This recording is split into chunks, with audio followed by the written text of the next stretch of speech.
What's up, people? Today is the launch of our new podcast, Is It Time Football, where we discuss whether it is time for events to happen or anything else to happen in the footballing world. And since it's the first episode, we're going to be presenting ourselves real quick. I will start, and then my co-host Gabe will give a little bit of background information on his footballing fandom and other things with that. So to start off, I'm Nicholas, and as you can see, I'm a Liverpool fan, but also being from Germany, I am a Hamburg fan. Sadly, we are in second division, which is quite embarrassing, but we deal with it and we live with it and we pray for promotion sometime soon. And yeah, I've been following the Prem for a while. It's a sad day for Liverpool fans yesterday, but again, we move on. All my clubs are just moving on, man. All my clubs just it's a tough day. It's a tough day. It's just hilarious. Yeah, it's not looking good, man. But yeah, so that's me. And Gabe is gonna give a little bit of an explanation as to why he's wearing the shirt that he's wearing. Yeah, exactly. So hi everyone, my name's Gabriel. I am Italian and American, and so my main team is Bournemouth. Yeah, so that explains the shirt. Also really apt timing right now, given that Liverpool just smashed us last week. So that. Oh yeah, you're welcome for that one. Thank you. Thank you for that. But I was so hopeful also at halftime because we were playing good football in the second half. Yeah. I mean, second half is always the way to go for Liverpool, isn't it? You guys are reflecting, so can't complain. But anyway. Oh yeah, it's a stressful one, mate. Yeah, Bournemouth fan, and then also I'm a Juventus fan. That's from my Italian side. And then also born and raised in Switzerland. So for national team, I really am devoted to Switzerland. But we'll get to that another day when we talk about international football. The closer we get to the Euros, probably. So yeah, we definitely gotta do an episode about that in the upcoming months. 100%. But yeah, so for to the podcast, everybody's new, obviously. Essentially, what we do is we take a topic of football and we discuss whether it's time for certain things to happen in the footballing world. And so today we have a pretty specific topic. Obviously, in football right now, there's many things happening. There's the AFCON currently, there's the Asian Cup, the transfers are still open. There's a lot going on. There's the FA Cup currently. I think Newcastle and Fulham are starting right now, if I'm not mistaken. So, there's a lot going on today. But we want to bring up a pretty important factor in the Premier League at this point in time of the season, and that's managers, and more specifically, sacking managers. So, in the Prem, that happens quite often, doesn't it, Gabe? Yes, indeed. It happens pretty often. We can say that for sure. So we've decided to take 3 teams that we feel are underperforming and analyze whether their managers should be sacked or whether they shouldn't be sacked and which direction these clubs are taking. And that's basically the basis of this episode. So I say we get right into it with our first, with the elephant in the room. The obvious one to mention, which is obviously Man United, sitting at 8th in the table, midway through the season. Ten Hag still at the wheel. Mm-hmm. What we got to say about that game? Well, I mean, yeah, I think, and also to preface it, we're gonna say that these 3 managers, Ten Hag is the only one that we're gonna have the same opinion about Nicholas and I, because we both feel very strongly about him. I assume we will have the same opinion about this one, yes. But don't worry, guys, we'll see a bunch of debating for the next 2 managers we talk about after. Yeah, I think the next 2 will be debating quite a bit. But this one is pretty obvious for us. So, No, I mean, look, the only thing I'm going to get started, because I know Niklas has a bunch of stats he's preparing, which I'm excited to hear about. But all I wanted to start off by saying is that I think one thing to be clear is that Ten Hag is not the only issue at United. There's a player mentality issue. There's a systemic issue at United. Obviously. 100%. And I think all United fans, look, we're not United fans, but United fans, especially when I see on United View or United Stand, they talk in depth about the systemic issues. We're not going to go away from that. But I think two things can be true at once. There's a systemic issue, and then there's a manager who is still not maximizing the ability of the players, and he's still not playing any convincing performances throughout the entirety of the season, even during that infamous manager of the month period where they got like 4 wins because they got barely 1 goal wins against the high quality creme de la creme type of opponents such as Luton and Brentford. So I think that's brilliant wins. That is brilliant wins. So anyway, but yeah, that's all I want to say. Give it to Nikos. I mean, to bring up a couple stats, as you said. Man United in the last 6 games in the Prem have only gained 5 points. They're 18th in the league in form in terms of their last 6. They only have 1 win in their last 6. And so looking at the form, it's not looking too good at this point in the season. Obviously, it's a reoccurring habit of Ten Hag's Man United. So is it really that realistic to say he'll be sacked? Probably not, because he's had worse run of forms in the recent years that he's been at Man United. But it's getting a bit hectic at this point. I mean, I just saw in recent news that before the Newport game, which is tomorrow, Man United's been playing Burnley, company side, in a few behind closed doors friendlies, so to say. And I want you to take a guess at the score of the last one game. Like 1-0. No, it was 3-1 for Burnley. Now, Burnley being a side that has struggled for goals this season in the Prem. This has to be like a common sketch at times, honestly. No, it has to be. I mean, it's a real thing. Apparently, United lost the behind closed doors game to Burnley recently, 3-1. So, it's not looking good for United in terms of the form, in terms of the stats, in terms of who they're able to beat. And it's been the same script for about 10 years running, ever since, obviously, the great Sir Alex Ferguson left. Right. But what is the right route to take going forward is the question. I mean, I want to hear what you have to say, Gabe, because I feel like it's going to be pretty much what I have to say. Well, the right way forward, and look, as I mentioned before, there's many issues that have to be resolved at United, like systemically from top to bottom. But I think as a necessary short-term solution, Hag has to go. Whether I think he'll actually be sacked, I agree with Niklas. I don't think he'll actually be sacked. I think he'll be probably given until the end of the season. But the reason the football he's playing is just not sustainable. I think that's the main issue. He just doesn't play sustainable football. You can tell just United leave themselves exposed very much because there's just not productivity offensively. There was a certain time in December at a certain point where the only teams that had scored less than them were Sheffield and Burnley. So that's an example of that says enough. Exactly. Not to mention just defensively, the structure is just atrocious. And I think also what you see as a thing that goes undermined about how defensively also is atrocious is the insistence he plays of McTominay as a CDM. Bringing on McTominay as a CDM, who always drives upfield and doesn't cover the outside box. Wait, you're gonna I kind of like Mick Zidane, if I have to be honest. No. I don't think he's the Lord and Savior, but I feel I do agree that he shouldn't be playing in the 6. You see him with Scotland, he's almost playing as a center forward for that team, and he's bagging the goals, mate.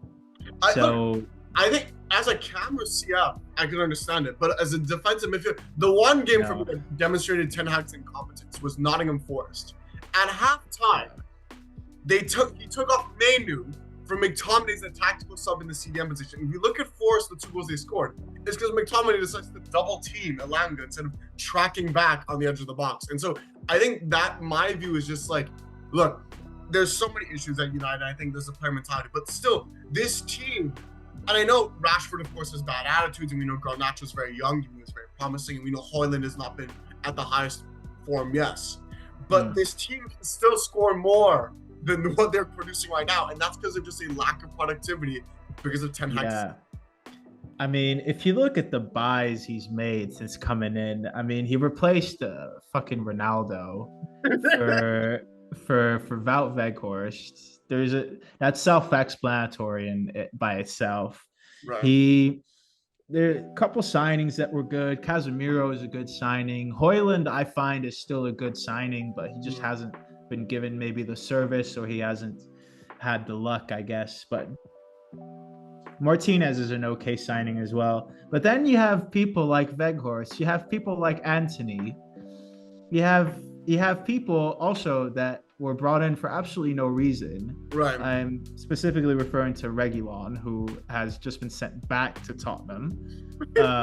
He's now Brentford. Now at Brentford, obviously. But he was brought in for 6 months to cover up the losses, obviously, that United had in the left back and right back position, which they still have.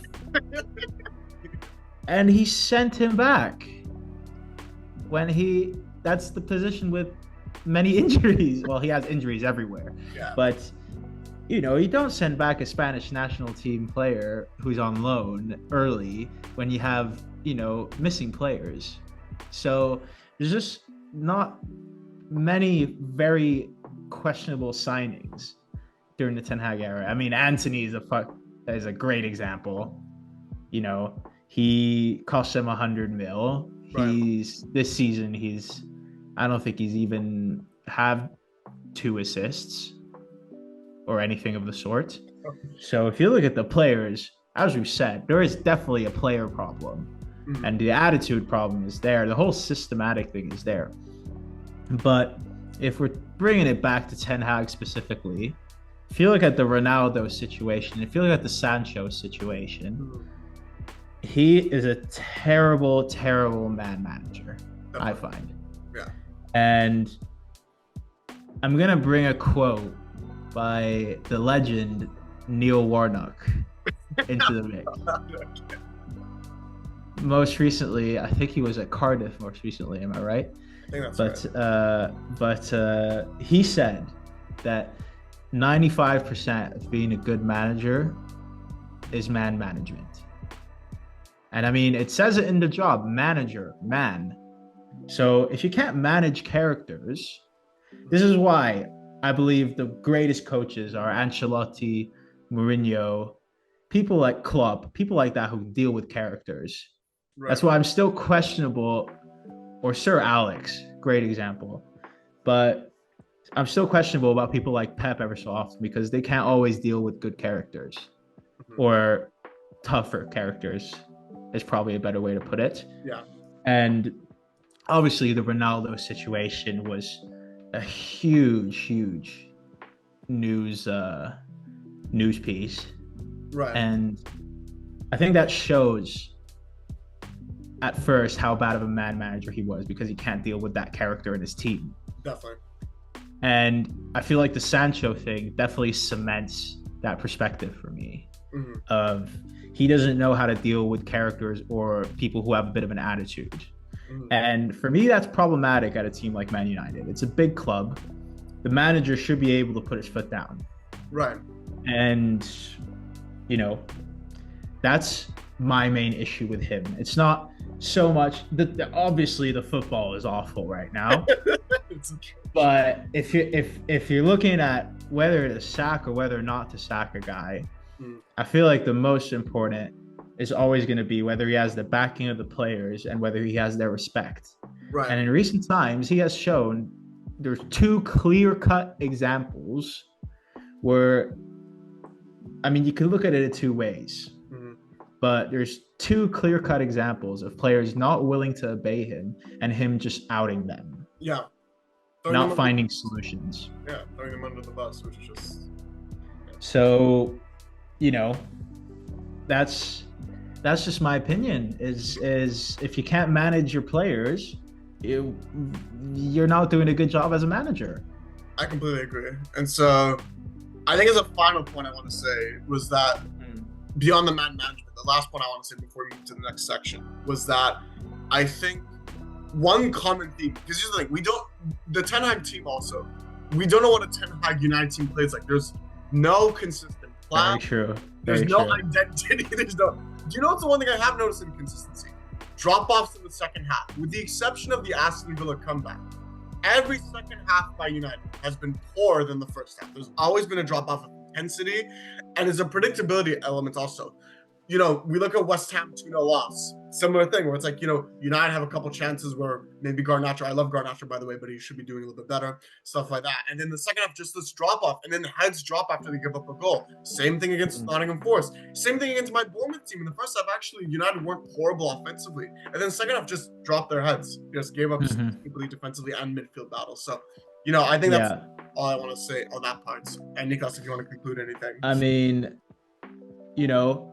I think the conclusion is for both of us that we obviously believe he should be sacked. But we believe that he should be sacked because it is kind of a hopeless case at this point. He keeps assuring in his plan, but there are no results. And, the mentality is not there. The backroom staff is not there. The team's not playing how it should be playing. There's no other reason as to him still being there. Right. But obviously, looking at United in recent times, they've given quite a bit of time to their managers.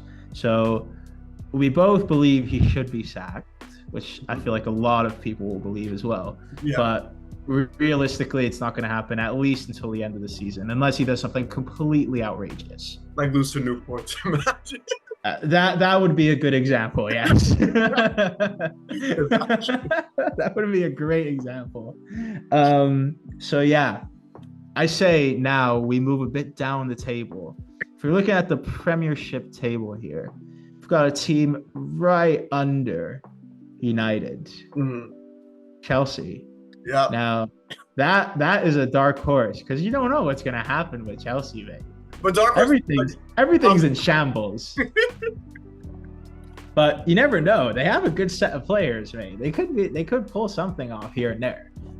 I mean, look. So we're gonna get into this now. But my view is that Poch should be sacked, and I'm Poch out in this room. I completely do not agree with that point. And so this is where the debate comes, and this is what I was telling our viewers before, is that the way that we're doing these episodes, basically, you'll see that we'll have one person or topic we're going to agree on, and then we have two that we disagree on, and this is one of them, which is about Poch. So yeah, my view about this. So I think the important thing is, given the disastrous season last season Chelsea had 12th, they need immediate results this season. And what I'm seeing is, again, just like with Ten Hag, and I truly believe this, I don't see a clear identity with this Poch team. I don't. I really don't. I think he relies a lot on individual brilliance to bail him out in a lot of these games. And so a similar thing, not to the same extent, I'll say, because United are just a shambles, but to a similar extent, Chelsea have these second half drop-offs. And I tell you that the second halves are really crucial to show the tactical nous of a manager. I told you this when Liverpool and Arsenal played in the FA Cup. And even though the first half Arsenal were doing better, second half you just saw Klopp had that professionalism to know how to manage the game.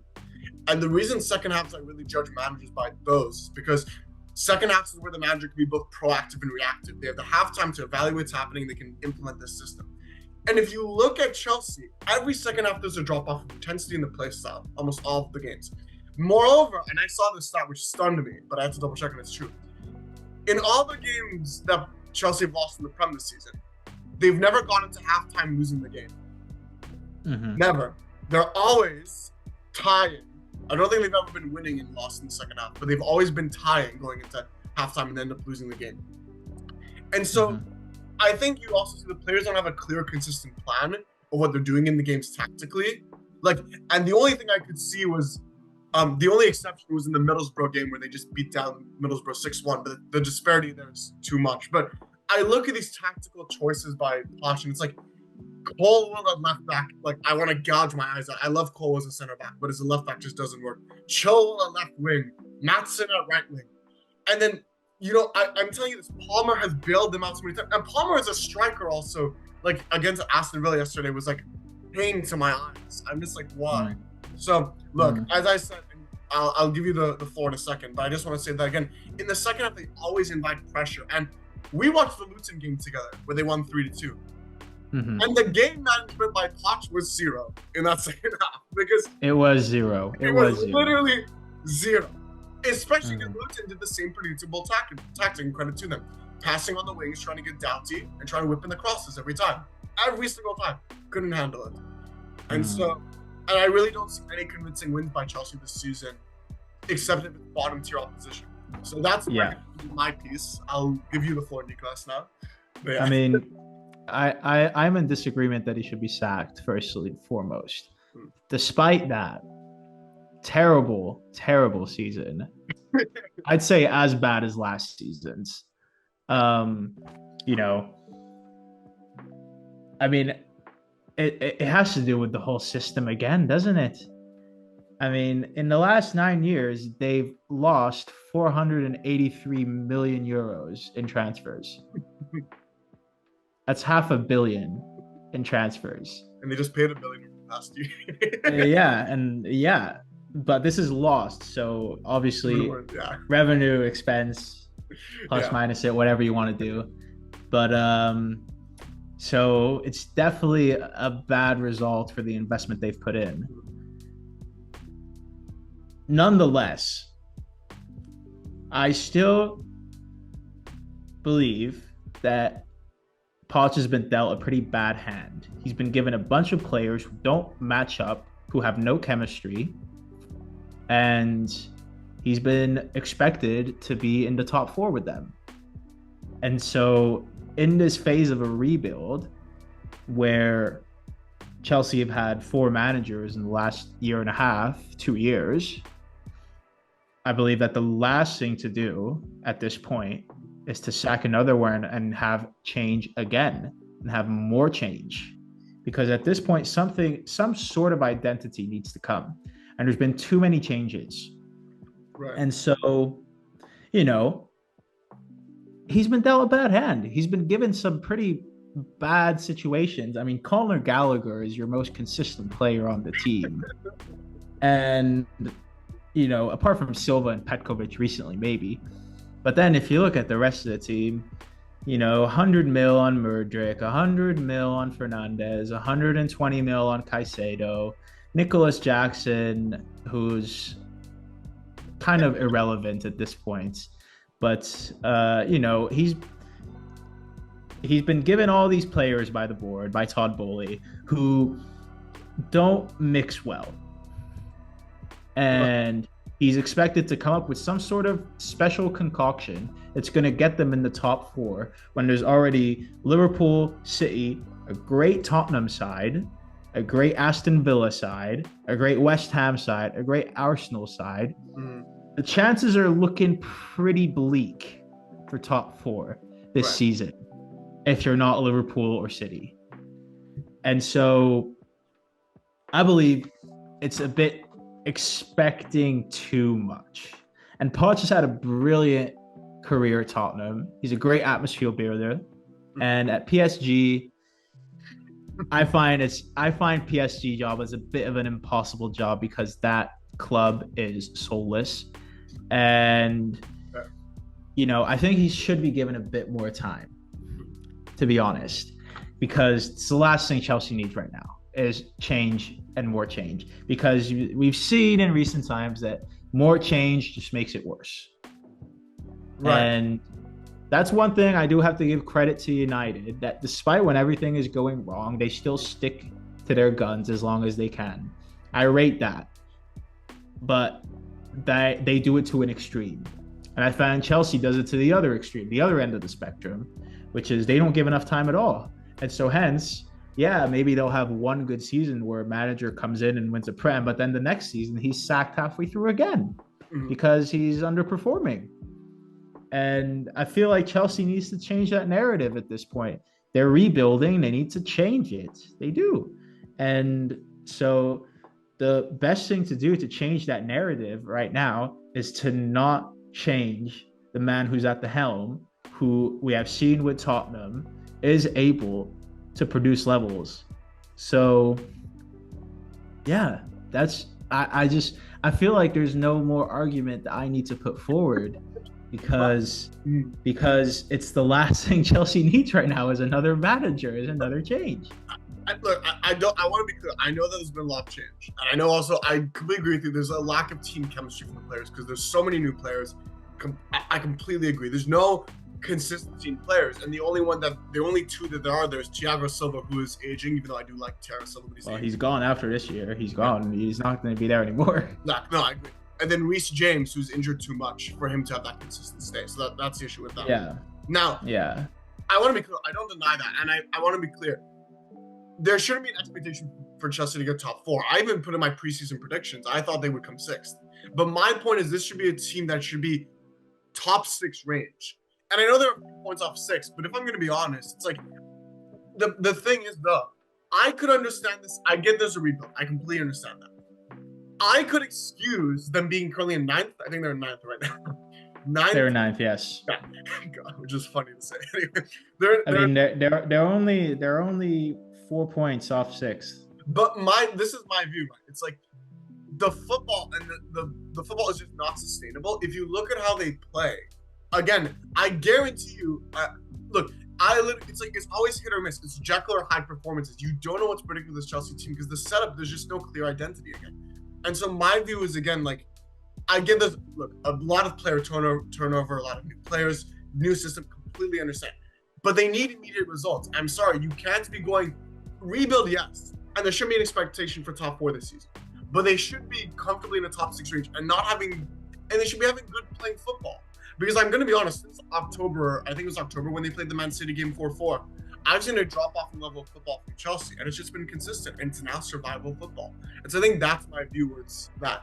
As a final point, and this is just the last stat I want to have, I know you have all the stats, but I have one that I brought up for this Chelsea case, was that you see Chelsea have a real issue where I think they're very possession based. And you actually see they lead in they're one of the top leaders in the league for touches in the midfield and touches in the opposition box. After their loss to Everton in mid-December, do you want to guess where they were in the league for the number of key passes? So key passes, the number of passes that lead directly to a shot. Do you want to guess where they were in the league for that? I'm gonna guess last. No, not that. Not that bad. No. Okay. Bro, we have the likes of Sheffield in this league. That's true. They were, but you never know. 13th, below Bournemouth, my Bournemouth team. And as much as I love my Bournemouth team, Iraola Ball, I love you, Iraola, and I love the way we play. Chelsea should be having more key passes, especially when you look at the caliber of players like Caicedo and Enzo as a double pivot. Should be feeding off more of those passes to get direct shots, and they're just not. I know there's an issue, of course, with people like Jackson who just don't shoot. Well, in my view, extremely bad purple patch strikers. Or who scuffed the ball. Correct. But there needs to be more creativity. I'm just not seeing that enough from Pochettino in a guaranteed status. So that's my last point. I'll give you the floor real quick before we move on to our next topic if you want to add anything else. I mean, I've said everything I've needed to say. I think some of the players, the solution is not more players. It's just you need to stop looking at a price tag and play the players that actually deserve to play. Right. I don't believe Enzo Fernandez deserves to play. I've said that since the day he came in. I don't understand. Okay, yes, he had 4 or 5 good games at the World Cup, but for me, that doesn't mean anything. That doesn't mean anything.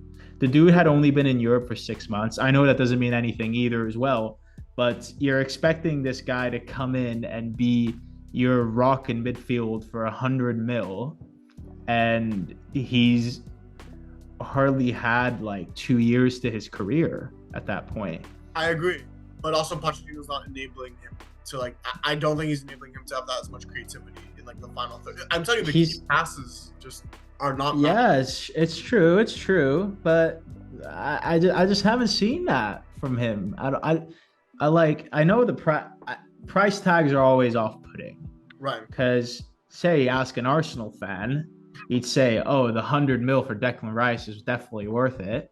But then you ask any other fan, they'll be like, "I mean, he's very good, yes. Don't get us wrong, but if you're going to be spending 100 mil on somebody, you better be winning the Prem next season, Right. you know? Right. And the fact that Chelsea have done that so often on players who had a good run of form for so many months. I mean, Caicedo had one good season, and then they spent 120 mil on him. And now there are some games where I question whether he's even 20 mil. Right. Like, with the level he's putting out, because he's just not performing. None of these big signings they brought in are performing. Right. So it's just, again, it's a player issue as well. I agree. But I agree that Poch hasn't maximized them to the best, but he's been dealt a pretty bad hand. He's been dealt a 2 and a 3 in poker in Texas Hold'em, so to say. So I love the poker analogy. Okay. Yeah, I mean, there's not much else to do. You just gotta hope and pray that something works out at this point in the season. Yes. Please gamble responsibly, also, people. Let's please gamble responsibly. But Poch is definitely trying to, but it's not happening.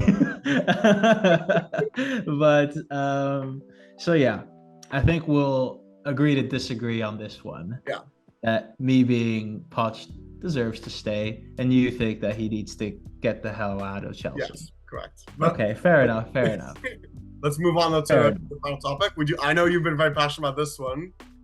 Oh, this is a fun one. I think everybody's gonna be a bit surprised by this one, because there could have been a few other shouts. There could have been Newcastle could have been a shout. They're on a pretty poor run of form these days. Fulham are another shout, but we've decided to go for Thomas Frank and Brentford. Now, Brentford's sitting 14th in the league. For a side that got promoted, what was it, 2 seasons ago or last season? 2 seasons, yeah.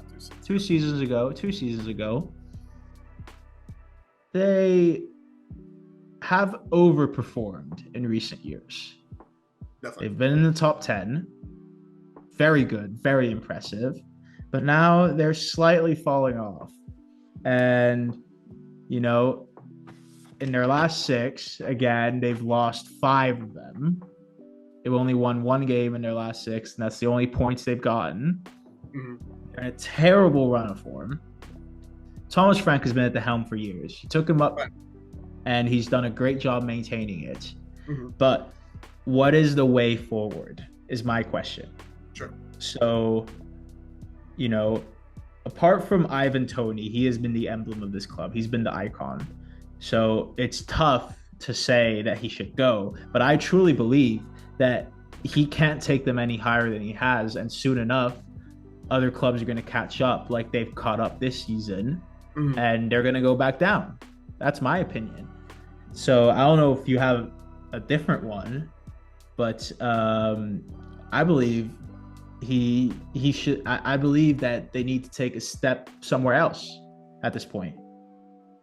I think so. Here's the thing with me. It's like, I'm Frank in, and I think the reason why is because the form has been poor recently. And I do agree. I think, look, Brentford have had an injury crisis, but they have Tony back now, so right, they have Tony back now. Big plus. Right. I do want to be clear though, for injury crisis, I don't always like the reference to injury crisis, because managers can still maximize teams better than, like, when people talk about United, injury crisis, that United team is still not that bad, and same for Chelsea. They're still not a 9th place team. So anyway, so I don't like that thing. I will though say their injuries make a little bit. And Mbeumo made a difference, because they had to rely on Neil Maupay for the past couple of months, which was I mean, again, I think one of the my big counterpoints for this injury crisis is that Thomas Frank, or Brentford specifically, haven't been able to upgrade or to better their team over the summer. I agree. And these are, you mentioned the 3 players I was going to mention: Flecken, Mbeumo, and Maupay. Mbeumo is a great player, but now that he's out, and the replacement is Maupay, who is a hell of a downgrade. And Flecken, compared to Raya, has not been performing anywhere near the same level. They just got a new keeper out of Iceland today. I forgot what his name was. I saw that. Yeah, he's very tall. I was noticed that. I mean, yeah, I don't know who he is. I've never heard of this guy. But I do believe that they have not been able to improve their team. Right. No, sorry. I mean, you didn't interrupt me. That was my point. They haven't improved. They haven't improved their team when it's been needing to improve. Look, I agree with that. I think some of the signings have not been quality. I think also like they got two goalkeepers. They got Strakosha and they got Flecken, and just like the goalkeepers needed them aren't demonstrating much positivity. Flecken, I was a little bit surprised though because he actually was good with Freiburg, but it also was like I felt like a risky move also because he's not also the most demanding keeper. He's a bit short, and I think short keepers. Yeah. There's always a little bit of risk with short keepers. It depends on the type. I think the only exception is like it depends. It depends. It depends on the team and the defense as well. If it's solid, if it fights well in the air. Yeah. But yeah. What I do want to say, look, I agree with you. Injury crisis, I don't think it should be an excuse. Rico Henry as a loss is also big for them because of their system. He's their best defender. Absolutely. But I agree with the injury crisis, not an excuse. The reason I'm still franking, I think, is because I pointed two main things. First, unlike the arguments for Ten Hag and Poch, this guy actually has built credit in the bank with this team, and he's such a big part of the institution. He's been at the Brentford since 2018, so when they were in the Champions. And again, there's been this long-term plan, especially because they have that partnership with like Midtjylland. They're trying to be very like scientific and data-driven, data analytic. And so you just Frank was really at the helm for this kind of thing. So I don't see. Let's assume they get relegated to be a poor season. I want to be clear. Still, even if let's say by the end of the season they get relegated, I don't see reason for him to go because they have nothing else to rely on because they built such an institution in the Prem and this journey to the Prem and within the Prem based on Frank and his ideas. I agree the football recently has been poor. I agree he's not been maximizing. I agree the recruitment's been poor. But I do point to that. And the second reason I say is because I've actually noticed with Brentford, they've had similarly bad runs before. The year that they got promoted, they had 9 games in a row in the Prem without a win. 9, which is even worse than the 5 losses in a row. Both are very bad, I want to be clear, but 9 in a row. And then last season... Was this in the Championship or in the Prem? Prem. This is in the Prem. This season, the first season. So the season they got promoted? Yes, the season they got promoted. And look, and to be fair, yes, the season they got promoted, it's like a new team, so you could kind of expect it more. Yeah, but it's fair enough. It's fair enough. Just fair.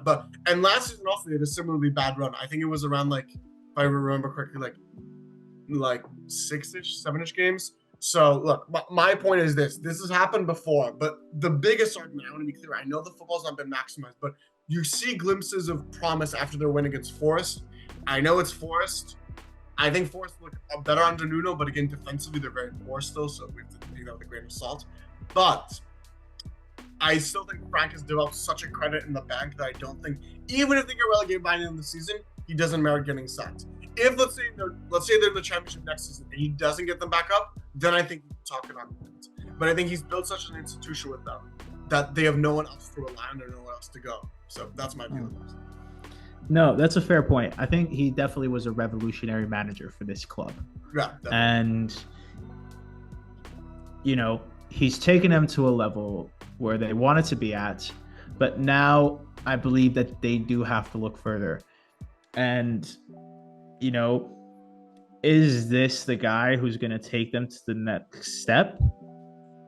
I don't particularly think so. Because there have been no improvements, as I've said, in terms of the team, in terms of the players that are there. There's only been downgrades. And I believe that after last season, they should have improved more, and they haven't. They've stuck to the same level they were at with unpredictable play, which sometimes pays off. But now the consistency is lacking.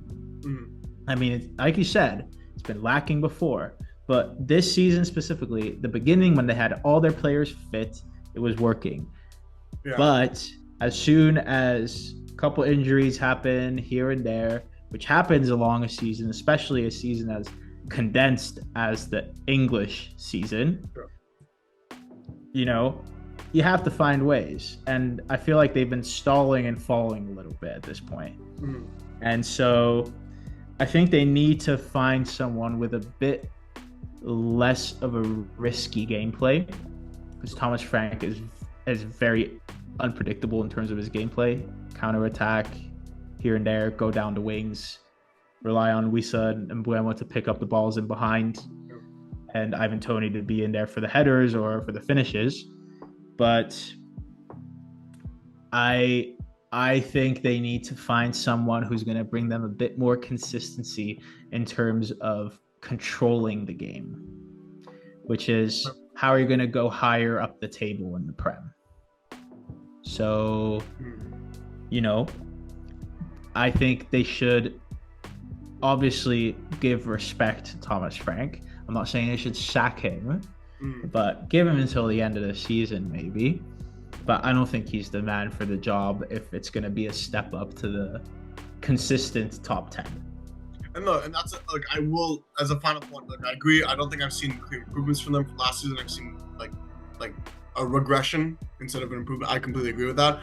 I think the only thing I would just say is, again, like Brentford are also extremely small club when you look at the resources they have compared to other teams. Yeah, obviously I find it's incomparable compared to the Man United and Chelsea situation. Of course, 100%. It's incomparable. I agree. But sorry, I'll let you finish and then I'll have a counter. You're good, and then I can be the final word. All I want to say is that, look, I also look at this. Look, I think for Brentford, whilst I agree there hasn't been improvement compared to last season, or even you could say the season they got promoted, instead of the season they got promoted, they actually showed more quality, more consistency, I thought, despite that 9-game run. But anyway, my view is just that I think with Brentford, the thing is that, they I think are satisfied as an institution with being just like consistent mid-table, and I think that makes sense because they're such a small club. They hadn't been in the Prem ever before, if I'm correct, when they got promoted. I don't think they were in the Prem, at least in the new revamp. I don't think they were either. I think you're correct about that. Right. So I think that's my view. It's not like, and look, we get into this another episode about Crystal Palace, where Crystal Palace have been in the Prem for like the past how many years? Like almost 10 years now, and they've seen no progression, and that could be a different matter, right? Because that one's understandable. But Brentford, it's their first season. That's a good one. I think I will say this, and this is what I'll say. Let's say Brentford stay up the season. If years down the line, let's say 2-3 years, it's still this consistent mid-table, then I think we could talk again, because I think it's like, okay, then there needs to be more of a long-term view, like progression, and not just like consistent mid-table, not mediocrity, I want to say, but you get the mid-table stability. So I think that's my final point. I'll give you the last word before we. Sorry, I was just checking. Brentford was in the top flight, but I think that was before World War II. If I'm not mistaken. So it's been a while.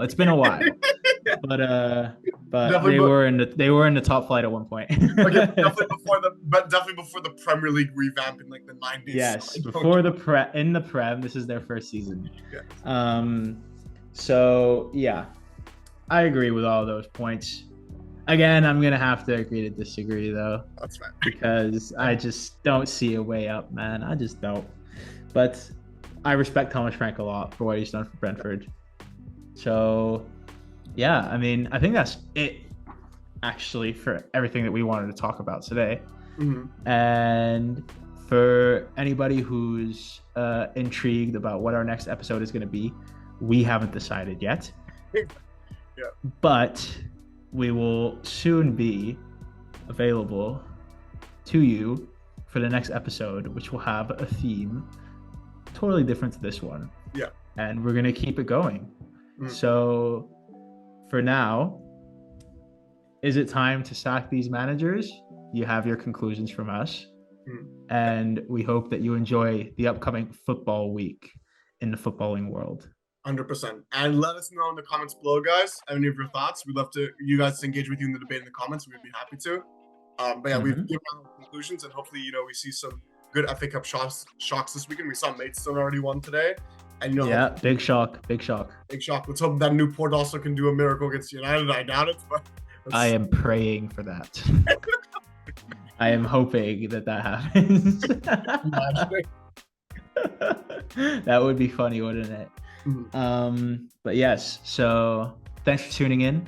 And from us, after the first episode, thank you, and we'll see you soon. Yep, see you guys soon. Oh, yeah.